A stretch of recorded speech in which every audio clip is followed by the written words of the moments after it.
Welcome to Jackie Cinemas. Jackie சினிமாஸில் இன்றைக்கி நாம் பார்க்க போகிற ட்ரெய்லர் ரிவ்யூ ஓ காதல் கண்மணி. இயக்குனர் மணிரத்னம் இயக்கத்தில் விரைவில் வெளிவரப் போகின்ற திரைப்படம் ஓ காதல் கண்மணி. அந்த திரைப்படத்தினுடைய ட்ரெய்லர் இன்று ரிலீஸ் ஆகிருக்கு. அந்த ட்ரெய்லருடைய ரிவ்யூ தான் நம்ம இன்றைக்கி பார்க்க போகிறோம்.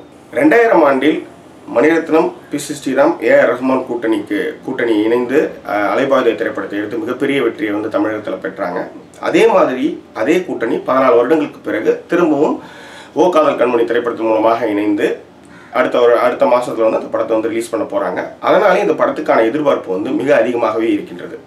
மணிரத்னம் இயக்கத்தில் வெளிவந்த முந்தைய திரைப்படமான கடல் திரைப்படம் மிகப்பெரிய தோல்வியை சந்தித்ததுனால இந்த திரைப்படத்தின் மீதான ஆர்வம் சினிமா ரசிகர்களிடம் அதிகமாகவே இருக்கின்றது. அதுக்கு மிகப்பெரிய உதாரணம் என்னென்னா, காலையில் இந்த படத்துடைய ட்ரெய்லர் ரிலீஸ் ஆனதுலேருந்து பார்த்தீங்கன்னா சோஷியல் மீடியாஸில் வந்து அந்த ஆதி தாரான்ற அந்த கேரக்டர்ஸை வச்சு நிறைய பேர் வந்து டேக் பண்ணி ஹேஷ்டேக் பண்ணி போயிட்டே இருக்குது. ஒரு ட்ரெண்ட் செட்டிங்காக ட்விட்டர்லேயும் போயிட்டுருக்கு, அண்ட் ஃபேஸ்புக்லேயும் வந்து இந்த ட்ரெய்லர் வந்து நிறைய பேர் வந்து ஷேர் பண்ணிகிட்டு இருக்காங்க. ஸோ இந்த படத்தின் மீதான எதிர்பார்ப்புக்கான ஒரு சின்ன உதாரணம் தான் இப்போ நான் சொன்னது.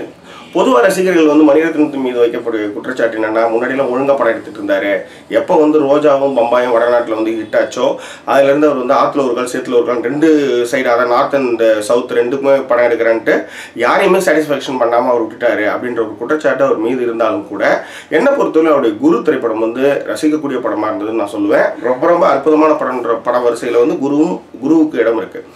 ஆனால் வந்து மணிரத்னத்தினுடைய அந்த காதல் சில்மிஷங்கள், அந்த சின்ன சின்ன க்யூட்னஸ்லாம் வந்து சமீப காலமாக, அதாவது 14 வருடங்கள் வந்து மிகப்பெரிய அளவில் பெரிய தாக்கத்தை ஏற்படுத்தலை. கடல் திரைப்படம் கூட அந்த அளவுக்கு, அந்த அலைபாயுத காதலர்கள் அளவுக்கு வந்து கடல் காதலர்கள் வந்து மனசில் பதியலைன்றது தான் மிகப்பெரிய உண்மைன்னு சொல்லலாம்.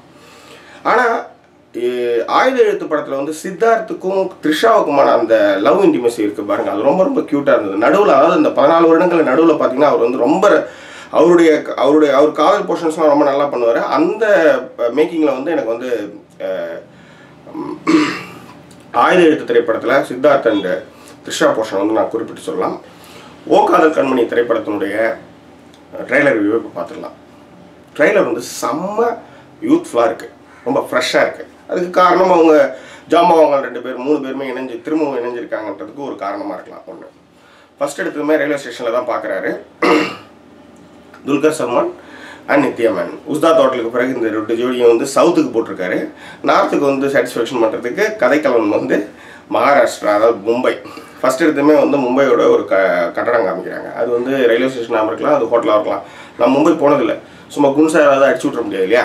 மும்பை கட்டடம்ன்றதுமே தெரிஞ்சு போச்சு கதைக்கலாங்கன்ட்டு. ரயில்வே ஸ்டேஷனில் வந்து துல்கர் வந்து நித்யாவை பார்க்குறாரு, நித்யா மேனனை பார்க்குறாரு. அதன் பிறகு அடுத்த கட் ஷாட் பார்த்தீங்கன்னா 2 பேரும் ஒரு சர்ச்சில் இருக்காங்க. சரி, 2 பேரும் கிறிஸ்டியன்ஸ்னு பார்த்தா திடீர்னு பார்த்தா இவர் வந்து ஆதின்றாரு, அந்த பொண்ணு வந்து நான் தாரான்னு சொல்லுது. ஸோ அங்கே ஒரு ட்விஸ்ட்டு. அதுக்கு அடுத்தது பார்த்தீங்கன்னா இவர் வந்து அவங்க வேலை செய்கிற இடத்துக்கே வந்து இவர் போகிறாரு. அப்போ வந்து பின்னணியில் வந்து ரஹ்மானோடைய இசை வந்து ஒலிக்குது. தாரா அட்டக்கார அந்த சாங் வந்து ஒலிக்குது. ரொம்ப பெப்பியாக இருக்குது. இவர் போய் அந்த பொண்ணை கூப்பிட்றாரு வெளியே. ஓகே, நித்யா மேனன் வந்து துல்கர் கிட்ட கேட்குறாங்க, பொண்ணுங்க பின்னாடி இப்படி தான் சுற்றுவே அப்படின்றாங்க. உடனே அவர் வந்து சின்ன வயசுலேருந்தே அப்படி தான் அப்படின்றாரு. இது வந்து மணிரத்னத்துடைய க்யூட்டான அந்த லவ் போர்ஷன்ஸுக்கு வந்து ஒரு உதாரணம்னு சொல்ல முடியும்.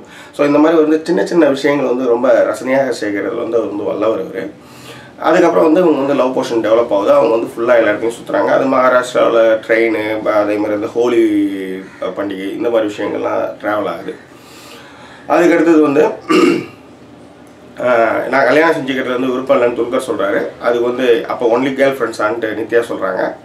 அதன் பின் சில ஷார்ட்ஸ் ஒரு ரெஸ்டாரண்ட்டில் வந்து ட்ரெய்லரோட முடிவில் வந்து ரெஸ்டாரண்ட்டில் சாப்பிட்டுருக்காங்க 2 பேருமே. அப்போ வந்து நித்யா சொல்கிறா, நான் ஒன்றும் நாளைக்கு எங்கள் அம்மா வர சொல்லட்டுமான்னு. ஏன்னு கேட்டால், இல்லை அப்போ தான் நம்ம கல்யாணத்தை பற்றி நிச்சயதார்த்தத்தை பற்றிலாம் பேச முடியணுமே வந்து ஒரு மாதிரி ஸ்டன்னிங்காகி ஒரு மாதிரி திருன்னு முழிக்கிறார் துல்கர். அப்போது வந்து நித்யா சொல்கிறாங்க, நித்யா எதுவுமே சொல்லலை, பட் அந்த ஃபேஸ்லேருந்து கொஞ்சம் கொஞ்சமாக அந்த சேஞ்ச் ஓவர் ஆகும்பொழுது ஐயோ இது பொய்யா அப்படின்ட்டு துல்கர் வந்து அப்பாடான ரிலாக்ஸ் ஆகிறார். ஆனால் முழு காதலை அவனிடம் வந்து ஒரு பூடகமாக சொல்ல வந்து அது ஐயோ வேணாமே இப்போ அப்படின்ற மாதிரி அவன் நினச்சதுனால அது விளையாட்டுன்னு சொன்ன மாதிரி அந்த காதல் மென்னு முழுங்கிட்டு அது விளையாட்டுன்னு முகத்தை மாற்றுற மாதிரி தான் எனக்கு அந்த அந்த எக்ஸ்பிரஷன் சேஞ்ச் ஓவர் வந்து எனக்கு அப்படி தான் பட்டுச்சு. அதுவாகத்தான் இருக்கும்னு நான் நினைக்கிறேன். வேற என்ன செம பிரைட்ஃபுல்லாக இருக்குது. ஏஆர் ரஹ்மான் வந்து பின்னணி இசையில் வந்து அந்த ட்ரெய்லர் பார்க்குறதுக்கு ஒரு மிக முக்கியம். அந்த ஷார்ட்ஸ்லாம் க்யூட்னஸ் ஆகிறதுக்கு காரணமே ரஹ்மானுடைய இசைன்னு சொல்ல முடியும்.